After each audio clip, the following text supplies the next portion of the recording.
I'm going to show a short video, but before I do, I think it just makes sense to frame my practice. It's more or less like a Swiss Army knife in that I do partnerships and alliances for companies, and I'm going to show you one of my principal companies I'm working with, and we'll focus on that. But as Dan will tell you, I also work to try and land ad accounts or do land ad accounts, write blogs, and do a number of other things in the marketing mix. So it's sort of a marketing Swiss Army knife. But this is the principal activity that I'm involved with, and it's a company called The Lonely Entrepreneur. You might be, can you see that? Yep, we can see it. All right. And you also see Black Entrepreneur Initiative. And I'll come back to that. And I'm going to talk today about The Lonely Entrepreneur. That's the mothership. But I actually think if I run this video for you, it's really going to give you a lot of information in a very short period of time. And when you may have to include your computer audio for us to hear it, and that is a setting under, anybody know? Is it under share screen? When you go to share screen, it'll ask. Oh, really? You Okay. You may need to reshare. If you're, can we hear it? Yeah, we heard it. All right. So I'll go back to it. Thank you. I really think this is a lot more efficient way to explain what the Lonely Entrepreneur is. I mean, A to Z, really. Okay.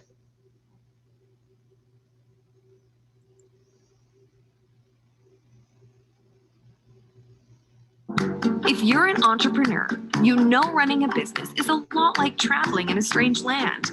It's a different culture, and the streets have lots of alleys you can get lost in and potholes to trip into. Except in business, there's a lot on the line. Your time, your money, and the dream you've been working so hard to bring to life. We speak entrepreneur. We know what it's like to struggle because we've been there. You know that feeling when you might not make payroll? We do. So the question becomes, why do we struggle? Sure, there's tons of information out there, but are you getting the answers you need? You need the right answers to the right questions. We've created one place that you can go to get answers for all the business and personal questions that you have about running your own company. Welcome to the Lonely Entrepreneur Learning Community. No frantic web searches for solutions at 2 a.m. No pulling your hair out because everyone else thinks you're crazy. You're not. Just one place to go with lots of ways to get the answers you need. Our learning community includes knowledge in over 300 bite-sized learning modules on topics that range from writing a business plan to secure funding, how to manage your time, weekly live coaching from our team of experts, plus a vibrant community to get answers for your most pressing questions and to connect with entrepreneurs just like you. Throw in hundreds of templates from business plans and investor decks to legal agreements and reviews and discounts for the products and services you'll need.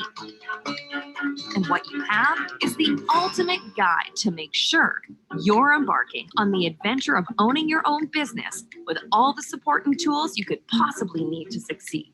All in the palm of your hand and online 24/7. The Lonely Entrepreneur Learning Community, your one-stop shop for answers.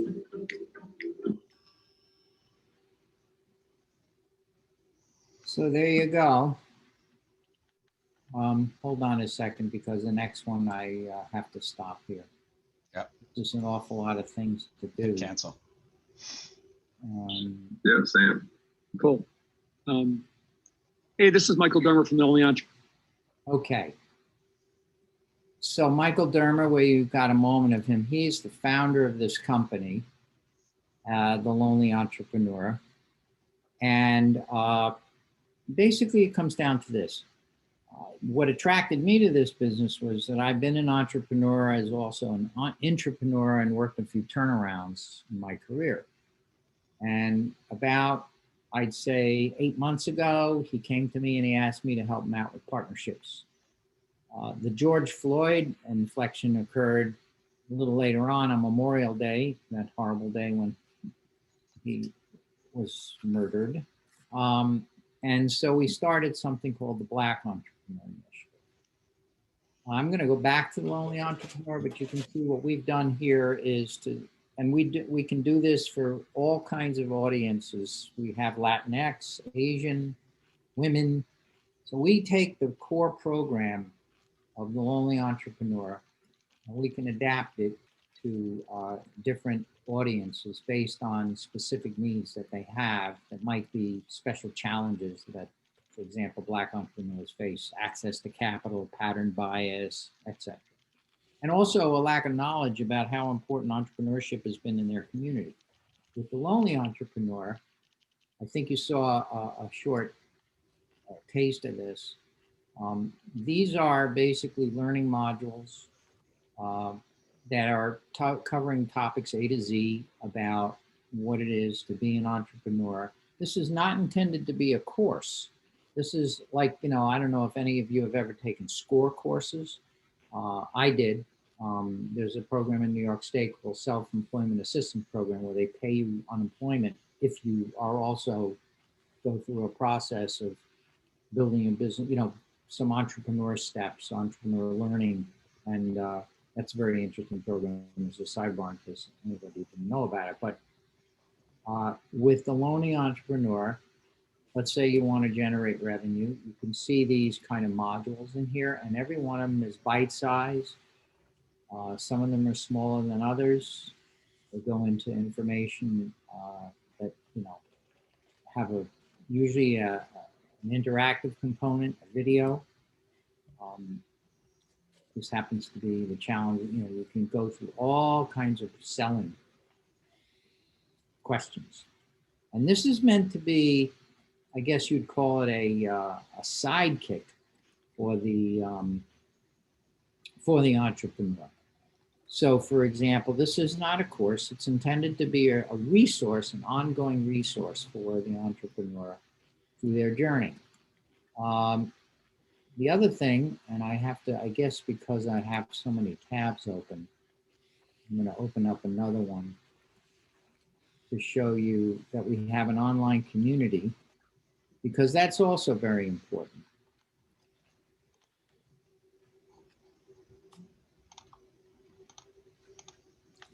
See, there's so many bars on this. I'm sorry, everybody, for the screen. But you can see, for example, here, it's not solely giving people knowledge. That's what the 350 modules, the video referenced 300, but we've added about 50 additional modules of information, including COVID-related information, like an entrepreneur survival guide through this experience, etc. But also information about, say you want to scale your business, or tell us about yourself in this community. These are people that are telling people about their business. This is all really intended to be a resource. So besides knowledge, it's important to get community information from other entrepreneurs, share your experiences, etc. In addition to that, we have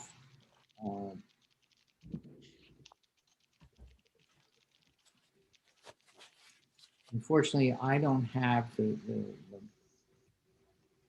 what is that? No, you don't want that. That will belong to this meeting. Well, essentially what I'm going to do, I think, does everybody have sort of a sense of this? The other thing that you don't see are the group coaching. I don't have, the coaching brings me to another Zoom, so that's the reason why I can't go there on this call. Our CEO has it set up a little differently, but you can see over here on the left side, there are topics that might be of interest. So these are, again, these would be coaching. I wanted to kind of show you a live one, but these are examples. There are groups that you can belong to. that are relevant. For example, I mentioned the Black Entrepreneur Initiative. We also have a program with the National Entrepreneur Center. We work with localities. Like I just got a call today from the Director of Entrepreneurship in Maryland. Everybody is trying to help the entrepreneur. We're working in South Florida. We're working in New Jersey. We're working in Redco is Rochester. By the way, so Scott, you have 5 minutes left, and there's a couple of questions. What I do actually is take that 5 minutes. I think if I could just summarize it, here we have, it's a SaaS software platform. We can modify it to customize it for branding. We can customize it with content for different audiences. As I mentioned, Black on Latinx, Asian, etc., or the general entrepreneur. We can also customize it for different areas of the country. We have a Gainesville program, a Tennessee program, a Rochester program, a South Florida program, etc. And we can bring in all kinds of brand participation, employee engagement. Employees can become coaches, etc., of our sponsors.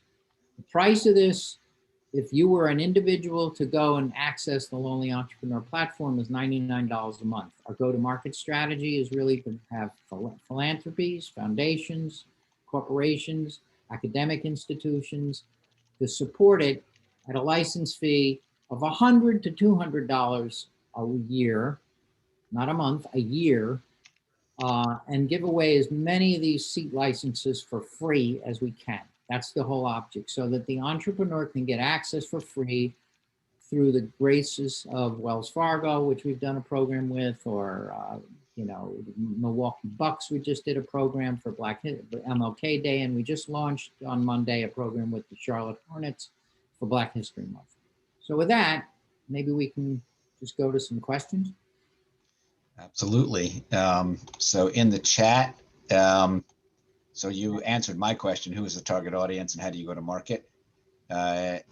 Anybody else have questions for Scott? Oh, somebody said, oh, that was me. What's the cost of the program? Covered that. Larry, go ahead. You unmute yourself. Larry, you're mute. Larry Joseph. Eric, I was muted. That was stupid. Okay. That's all right. Scott, have you ever heard of EO, the International Entrepreneurs Organization? Could you repeat that, please? Have you ever heard of EO, the International Entrepreneurs Organization, which is also, you might be familiar with YPO, Young Presidents Organization? Yeah, I'm familiar with YPO. Okay. EO, no. There are some companies that are in this space, like Endeavor organization. No, I'm not talking about a competition. EO is an organization that was actually started by YPO to enhance, to get more entrepreneurship out there. So I think they would be interested in this as kind of like a seed program. Now, go ahead, Naomi. Go ahead. Somebody else was chiming in? I said thank you. Yeah, I've got a question for Scott. There's an organization out there called Co-Solo. I don't know if you're familiar with.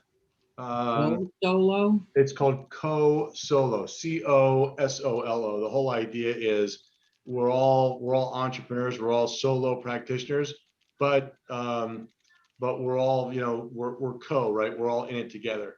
And it looks like there'd be a fit there relative. It's, I've got a problem with, to your point, pitching a client or closing a piece of business or a prospect or making payroll or so on. So I'm more than happy to make that intro if you'd like. I think there might be a fit there. Well, that would be terrific. Yeah, and I have not been part of EO for a number of years, but I was in the organization for 14 years, and they are international. And I was part of the Philadelphia chapter. And I think this is something that they would be interested in to help foster entrepreneurship for potential members down the road.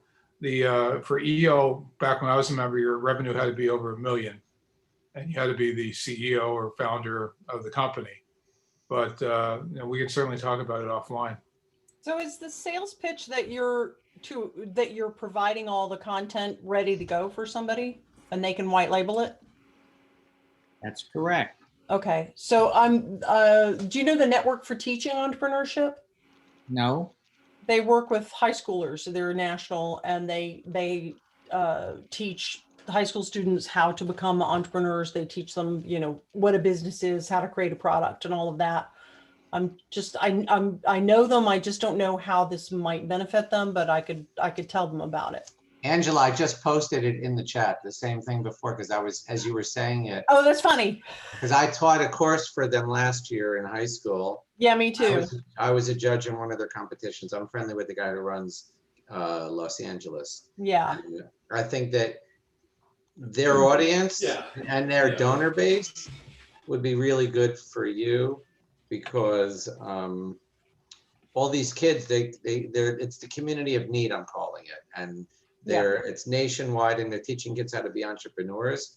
If you can give them, it doesn't cost you to have memberships. So he's on his way home. You give them something to join in, and they eventually become paying members along the way. But I think it's a good, lot of good PR from this too. Well, I really appreciate the interest that everybody has, and any leads or any of that. And in the spirit of the Trusted Referral Network, we do compensate for introduction, etc. Do you have a one sheet? I do. I have a 1 sheet. I have a 10 sheet. I have. we have Email them to me. All right, so everybody, I will. Everybody should put their LinkedIn in the meeting. Also, everybody has a link to who's attending now. It's in all of the emails I send out. There's now a link to who attended each of the meetings, and then just go back in to the Trusted Referral Network website to find people, or you could just take the LinkedIn from chat. If you drop your LinkedIn in the chat, we can copy that so that everybody knows how to reach everybody else. Okay. Hey, so while everybody's doing that, Michael, I got to give you kudos. I don't know how when you moved over to the new sort of whatever scheduling system, whatnot, and I hope that wasn't, maybe it was or wasn't in response to my complaining to you about how many clicks I had to go through in order to get the invite on my calendar. So if it was responsive to me, then great and thank you. If it wasn't responsive to me, then great and thank you. There were a number of people who had difficulty going from Eventbrite to the Zoom, and so I switched over, and it seems to be working. Thank you. Very easy. Thank you for that feedback. Very easy. Yeah. Okay. Good. So let's go. I will drop in the chat the order in which I'd like people to go. I think we have 2 minutes. I'm going to take out Scott Lang because he already went. We have about 2 minutes. And if you want to add something that will help people remember you, personal, whatever it is, throw it out there. Whether it's, a limerick, whether it's, what you do for a hobby, whatever it happens to be. So let's start with David Nadell. And I'm going to give everybody 2 minutes. And we'll take it from there. David, you are up. Hey, hi everybody. This is my first meeting. Nice to meet you all virtually. I'm a digital marketing guy, and I'm a consultant, and I basically do lead generation and optimization for my clients. I have a strong focus on measurement and data-driven marketing. I work mostly with small and medium businesses. That's the main pitch. I feel on the spot. I didn't know the format. I didn't know I had 2 minutes. I'm happy to field questions in my rest of my time. So who's an ideal lead for you, David? I'm focusing more on e-commerce clients now because I'm so data driven. Having measurable results in the form of e-commerce is very closed loop for me and for my clients. And I'm focusing more on e-commerce clients, anywhere from, mom and pop startups to multi-million-dollar, probably up to $10 or $20 million in sales. Anything bigger than that would be probably beyond. And what's that one interesting thing that we should know about you? I went for a walk yesterday in the park by me. I live in Manhattan, and I went to Fort Tryon Park, and it was beautiful and snowy, and I saw 2 red-tailed hawks, and they were awesome. So that's it. Fort Tryon. Cool. Any other questions? 22 seconds left. I yield my time. You yield your time. You've been watching too much C-SPAN. All right. To the gentleman from. Right. All I right. yield my time to the gentleman from.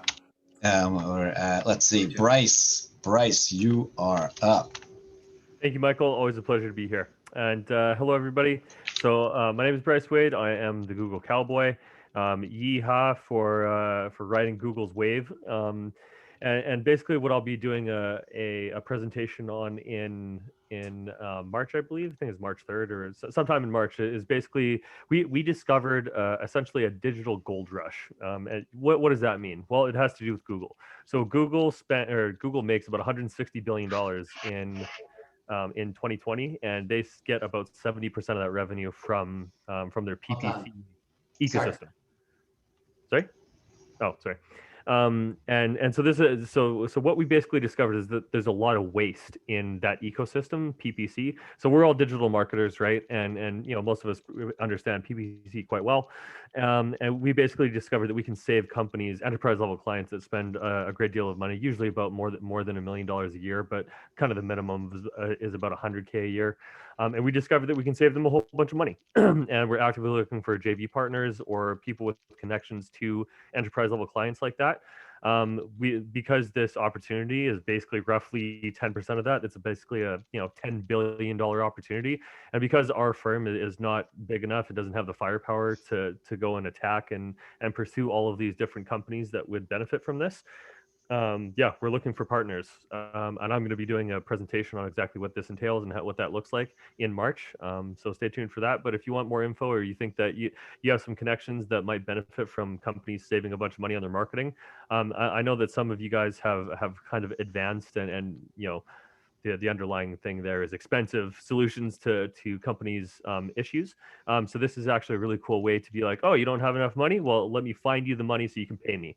Is one of the reasons that we like to work with other companies. So, yep, that's my thing. The name of it is Ad Cannibal, and we're not advertising this absolutely anywhere. So we're only going to be talking about it directly in direct sales, essentially. So yeah, I yield my time. Your time is up, actually. So, but Perfect. Thank you. And by the way, if you haven't already claimed and updated your listing, that's a great place to put in the referral fees and average project size. Yeah, I so did people that. know. Okay, you already did that, and you're set. Okay, Ken Simon, you are up. Okay. Hi, I'm excuse me, I'm losing my voice.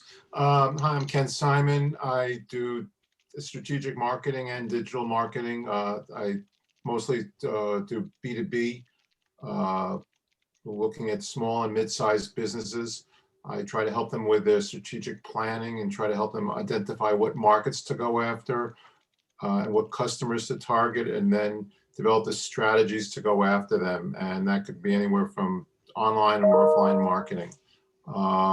I've worked with companies from startups to Fortune 1000 type companies, but I'm trying to target small and mid-sized companies right now that are looking to grow their business and engage with their customers. I guess something memorable, I don't know.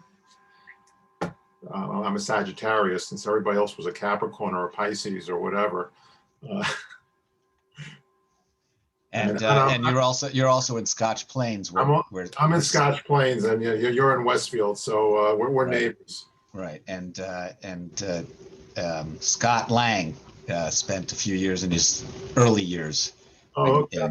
Lambert Hill Road and Raritan Road, right at that corner. Oh, okay, I know exactly. Okay. Right across from Tamacles Park. Okay, I'm like right near Terrell Middle School. Oh yeah. I wouldn't mind having a Scotch plain right now. That's a good one. All right, let's move on. Thank you, Ken. Appreciate that. I think we're going to have to vote at the end on who's got the most memorable little tidbit. Okay, so who is next? Sarita, you're up. Hey, hello everyone. I'm Sarita Jackson. Just consider me the international trade guru, where basically taking what Kenneth just said in terms of strategic marketing and putting it into the international perspective. So what I do is I work with small, mid-sized companies that are looking to sell their product or service overseas. And what that means, it could be whether it's a company in an international market wanting to export to the United States or a US company that wants to export overseas. The target, the typical client for me, as I said, small, mid-size, so a minimum annual revenue of $1 million, mainly in the food manufacturing space. And I've worked mainly, my geographical focus is Sub-Saharan Africa and Latin America and the Caribbean, and I can work both in English and Spanish. Let's see, what else? Yeah, so that's it. So the research and strategy within the international context for companies. As far as something memorable, well, I am a California baby. I live right outside of Los Angeles, and in a single day, I will hike in the mountains and then go to the beach afterwards. So quick question, Sarita. Did you say you import from Latin America or you export? Well, exporting from Latin America is the same as importing into the U.S. So you import to the U.S.? Yeah, so on the U.S. side, I do work with importers as well. Mm-hmm. Yes. Okay. With food focus? Food, yeah, mainly food products. It can be anything, but most of my clients have been in the food manufacturing space. Okay, perfect. Please reach out to me so we can talk. Okay, sure. Okay. Hey, that's what this is all about. All right, Bryce. Me and too, Sarita. Sarita. You've gotten some chat from me. I have a client in Italy that might interest you. Oh, perfect. Okay, I will be reaching out. Fabulous. Va bene. Okay, thank you. Okay, wonderful. And with 7 seconds left, Angela Kaysen. Okay, I have to yield a few seconds to Sarita to say the most fascinating thing is you've lived everywhere. So you forgot to say that. We have that too. Hence the international. My business and my, well, professionally, is my excuse to travel. Yeah, and so, thanks, Angela. I'll reclaim my time now. I am in Broadway. In Broadway, the word they use is a triple threat. That's somebody who can sing and dance and act. In digital advertising, I'm a triple threat because I do the creative, the media planning, and the analytics, mostly because they're all intertwined and you've got to be able to understand all of them. So I create the entire framework for the client. I've got people who help me with the technical execution, but I'm really leading the way for them. And that's how I get amazing results for them. I'm looking for institutions. If you know anybody like at a trade association, educators. My biggest client right now is Yale School of Management. My second biggest is Yale Summer Session. Guess where I went to college? I am looking for people who are non-competitive to them. I'd love a prep school would be really terrific. Last year for Yale Summer Session, in the year of COVID, they got their biggest year ever. I brought them $5 million worth of revenue, and that was after they'd cut their budget 2/3. So I know what I'm doing. And then the other I'm looking at is not-for-profits. So if you know anybody in those fields who needs somebody who can kind of put their arms around all of it and walk them through it, please think of me. Something interesting is I sang the Star Spangled Banner at Fenway Park. Ooh. So you can sing and dance. Oh, yeah. Yeah. Well, I can sing. When did you do? Oh, hold on. Yeah, hold on I one did second. that in 2018 on August 18th during the 19, sorry, and it was the Cleveland Indians versus the Red Sox, and the Red Sox lost, but I was on the big board. It's on the jumbotron, and it's 35,000 people is a lot of people. So where do you sing otherwise? I'm in a group called the Six of Clubs, and when COVID was not around, we sing the American Songbook in clubs on the Eastern Seaboard. We go to Florida every year. We go New York, Boston, Connecticut. Good for you. It's All right, let us move on. Best way to meet people. Okay, you wanted to sing at the Boston Marathon? Sure. Yes. He's gonna make it happen. New York Marathon? Michael, I want to sing at the Boston Marathon. Yeah, right. Larry Joseph, you are up. Okay, make sure I'm not on mute this time, and I'm not. Everybody else put on mute so we don't have all the switching back and forth. Obviously, when you have an important comment, please take yourself off mute. Well, since we were talking about Sarita and travel, and Angela was fascinated by that, I was wondering how many of you know what that is behind me. Antarctica. Exactly. I had a life goal of hitting every continent by the time I turned 50. And Antarctica was my final one. And got to make the landing on Paradise Bay. If you've never been, I highly recommend it. It's not easy. It's 2.5 days on the Drake Passage where you're going like this the whole time. But it is, I've been a lot of places, every continent, like I mentioned, and it is the most scenically spectacular spot I've ever been. So that's my fascinating point about me. Beyond that, I am a longtime expert provider of branded marketing collateral to business. Anything that a company needs to promote what they do is what I can provide. It can be promotional products, including wearables, branded wearables. It can be printing, it can be packaging. I'm a longtime print and binder guy before, well, in addition to being in the promotional products business. So it may not be as sexy as some of the digital stuff. It's kind of old school product, but I have a lot of fun. And where I'm unique is that I've been doing it for so long, I can help my clients save a lot of money and time in trying to find this stuff for them. Recently, I've had a lot of success in the real estate area. I have we're about to launch next week a online store site for a large commercial real estate firm that has 36 properties along the East Coast. And we're doing an online store site for them, for their property managers, they call them community managers, where they can go on and get either the corporate headquarter branded merchandise, or they can order branded merchandise with their property logo on it. So that's where I'm hoping the group can help. Or if I can help you in any way, be happy to do it. How much time do I have, Michael? Should I yield my time? I'm done. Thanks, guys. Good timing. Okay, that was Larry. Audrey Glover-Dichter. Still here? Yeah, I'm here. I keep forgetting. New headset. Hi, everybody. Audrey Glover-Dichter. I'm an attorney in South Florida, but I focus on federal law. So I help businesses protect themselves from their own websites by minimizing legal risk for false and misleading or fraudulent advertising or infringement on somebody's copyright or trademark or patents. Of course, I also file trademarks and copyrights, and I help businesses make sure that they are ADA compliant online and that they are compliant with privacy law as well. So my target audience really tends to be more of agencies, because they are the ones who really know that there's a field of law called advertising law. And a lot of times they'll pull me in to discuss what the client wants to do to make sure they're legally compliant. And because I tend to review the whole campaign, not just websites, but I focus on the websites because that's what everybody is using mostly nowadays. An interesting fact about me, born in New York, but did all my elementary schooling in Buenos Aires, Argentina, hence my fluent Spanish. Okay, and Audrey and I had a session with Audrey about making trustref.net legally and privacy and everything else compliant. And now I have a long list of things to do. So thank you, Audrey. Sure. Okay. Dan, you are up. Dan Prince. It's me, Michael. Thank you. So good afternoon, everyone. I'll make this very simple. And Michael, I'm sure I'm going to get us back on schedule if we're running long.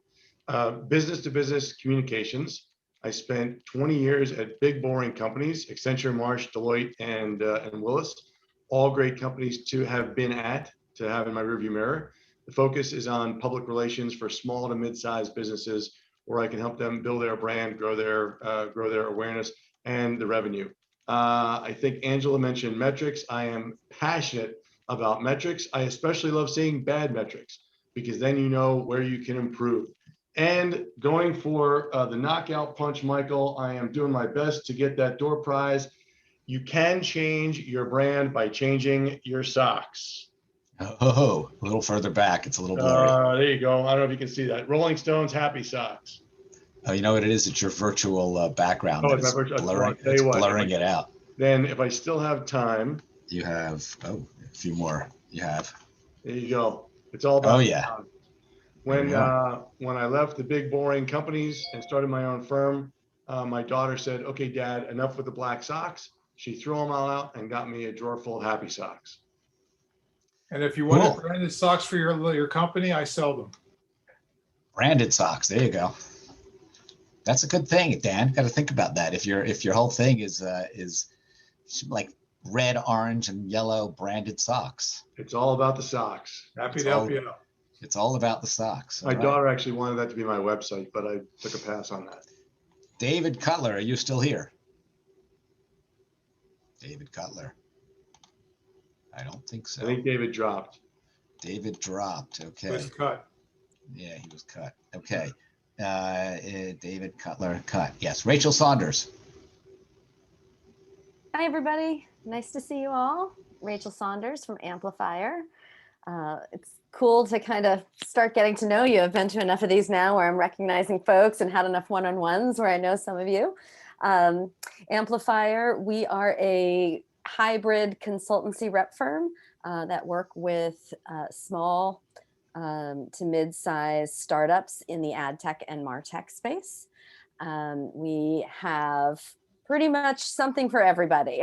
We really try to mimic the sales funnel. So we have opportunities to partner with technologies that can help you up at the branding and engagement level, all the way down through the programmatic and remarketing level. We are, well, you know what? I think that's enough about what we do. I've talked a lot about what I do all day long today. So something interesting, I'm an avid kayaker, and I had an interesting experience this past spring when COVID first began. I took to the river to get some outdoor time, and I was on a river bend, and I was actually just kind of sitting there and listening to the birds and hanging out. And I heard from the distance, what seemed like an airplane or, some sort of airline. And it got closer and closer and kind of freaked me out. I said, wow, they must be flying pretty low. And around the bend on the river came a helicopter, and we came almost nose to nose, and he stopped and just went up and flew over me. And I nearly went over. I didn't capsize, thankfully, because it would have been very cold. But I've always wondered, like, who the hell was that guy in the helicopter? Like, what were they doing? I imagine they were doing some sort of river shot, doing some filming, but it was early in the morning, and it was a misty river. So that's an interesting experience I had. You will be in the opening credits or in the opening of some movie someplace. Yeah, that's right. That's pretty cool. I did watch the news for a few days. Jason Cement, you are up. Okay, so I posted something in the chat you can look at afterwards. You're the first people to hear about this outside of my partner. And so I have two identities, as you can tell by my Batman passion on the back, which is on the front end as Bruce Wayne. I run a marketing agency, and we build and promote websites. So we're building in WordPress for that side of the business. And then we're doing search engine and social media marketing. So it's either rankings, advertising, creating content and syndicating it, and then being your voice on social media. So doing that 15 years, work a lot with service providers, healthcare, and just businesses, small and large businesses. As the Batman on the Dark Knight side of it, I invested about 15 years ago in a software business that owns an e-commerce platform. And last week we had an epiphany because COVID kind of induced this, that used to be if you showcase sites in Russian or other languages, it diminishes your reputation. But now with COVID and globalization, it's actually become a positive. So we've been building websites for McDonald's, a huge supermarket chain in Russia, on top of what we're doing in America. And we're going to rebrand we put millions of dollars into this software platform. Michael has seen it already. And the idea is we're going to become Axel Code, and we're going to have instances like Axel POS, Axel Commerce, Axel Content. We have a whole ecosystem of pre-built solutions that enable us to deliver a custom web solution. So if you have clients that come to you and say, I need something, we're at like at third base before we get started. So that's the idea. Something memorable about me, I learned to play chess from a grandmaster when I was a kid. I don't play much anymore, I'm too lazy, but the thinking is still there about looking 2-3 moves ahead and always trying to figure out what I'm not seeing. So that's it. Thank you very much. And How was my time? Was that 2 minutes? You know what? I forgot to hit start. Ooh. Yes, it was watching the exactly Queen's 2 minutes. It was exactly 2 minutes. So by the way, a question, is the multi-language capability something that sets you apart? Or is it the No, Russian? it's just that he wasn't showcasing all this stuff because he was embarrassed because he's Russian. He wanted to be totally American. I'm like, those days are gone now because people are like, if you showcase that you can do multi-language, multi-currency, and you've got, I mean, who the hell isn't going to be proud of building for McDonald's an entire solution and go, oh, it's in Russian, I'm sorry. I mean, that's just, you know. But even now, if you saw the Wall Street Journal today, Russia has a vaccine that they have announced, and the efficacy rates are just as good as the American stuff. Yeah, not the pretty American, as the Pfizer's, but it doesn't get the same cachet as the Pfizer and the other one. And I hear that Moscow McDonald's is coming out with the Navalny burger. Okay. It has the crossbars on it, yeah. Yeah, whatever. Okay, I didn't miss anybody, did I? Because I haven't gone yet, but I don't like to leave anybody out. Okay. If everybody would put themselves on mute, because I don't know why I'm not showing up in my in the whatever. Why am I not showing up in the speaker gallery? Doesn't matter. I will put the timer on. We see it. You see me. Okay. So my name is Michael Bendit. Of course, you all know. I'm the founder of the Trusted Referral Network, but also I've been running a business called Software Development Resources for about 10 years now. And I'm an independent rep. So I do a lot of networking, and that's how I generate my sales. And that's why I started this network. My business, it's about 40% through marketing agencies and marketing applications, so websites and mobile applications and e-commerce sites. And I'm an independent rep. I get paid only when I bring in a deal, and I get paid on a commission. I guess what's somewhat unique about what I do is that because I represent a broad range of teams, I'm able to sort of pick the right team for the job, and that's why people come to me. So I mentioned marketing.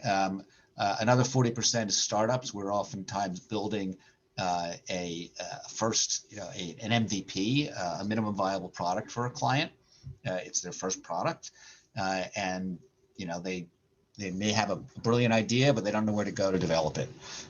So depending on what their budget is, what type of platform they might want to work with, whether they're happy or willing to work with an offshore team or a dual shore team, as many of mine are, or if they want to work with a domestic team, I match them. And great leads for me are, in fact, marketing agencies and, of course, startups. Anybody who's got an idea that they want to either turn into a software product or that they want a more established team to take over from a freelancer. Most interesting thing about me is, I don't know if it's the most interesting thing, I started my career living in Japan. I worked in the semiconductor industry, and when I had a pretty basic job. I did services. I did service repair for this very high-end equipment. So I had to go into clean rooms, and when you go into a clean room, you wear a bunny suit.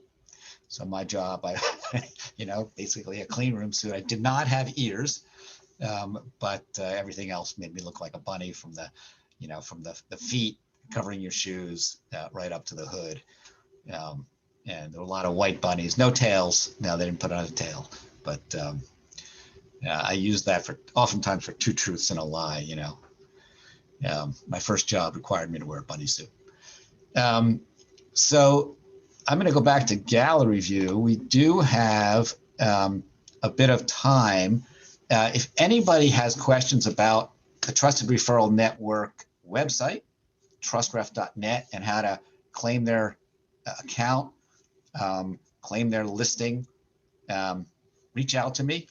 I'm happy to help out. You could also reference the actually, I guess I could share my screen. Let me bring it up. Give me a sec. Michael, I had trouble. I sent you an email. I had trouble getting onto the list of speakers. Oh yeah, that's a different thing. Yes, I got to follow up with you on that because you definitely, if anybody wants to speak. So here is Trusted Referral Network. I'm going to log out so that you don't see the back end. Share screen. That's this. Give me a second.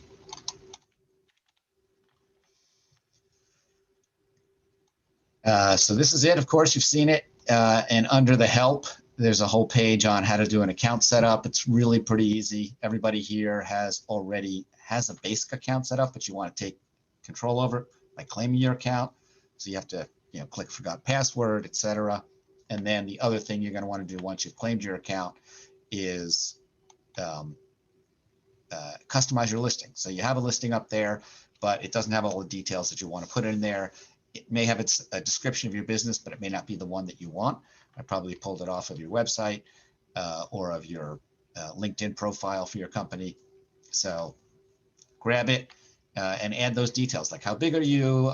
What's an average project size? I think if I go to mobile and web development, you'll see mine. You see this stuff, number of employees, average project size, standard referral fee. So if somebody sends me, a $50,000 project, they're going to get 5% of that. And you can see here, this person, Atiba, has not claimed theirs because they don't have any of this information. Okay, I will open it up for just general, any comments, questions,